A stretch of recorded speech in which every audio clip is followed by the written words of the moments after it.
So hello po, nandito po tayo ngayon again kay Mayor Roseler Osel Karatihan ng Calauan, Laguna, ang leader at ang pinuno ng bayan ng Calauan, Laguna. So meron lang tayong simple at maikling interview kay Mayor. Ito po si Mayor. Hello po, Mayor. Ano po ang mensahe po natin ngayon sa Calauan, Laguna? Ano pong gusto niyo pong i-share or baka may mga Okay po. ano man? Ngayon po Bahala po kayo. ngayon po ay piyesta ng San Isidro Labrador.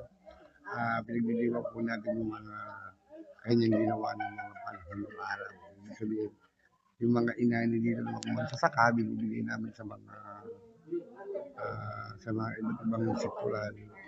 At syempre po, ini-invite po namin kayo ngayong gabi. Meron pong palabas, medyo may silang po palabas namin yung 3 araw lang.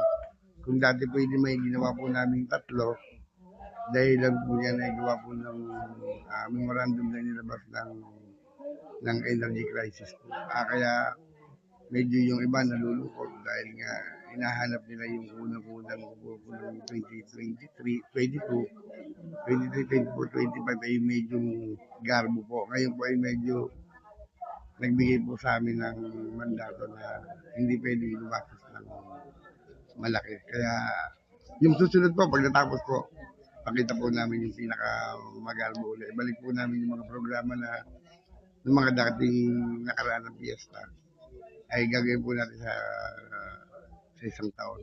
Sana po matapos na kagad po ng ating energy crisis. Sana po ng kalaway nyo.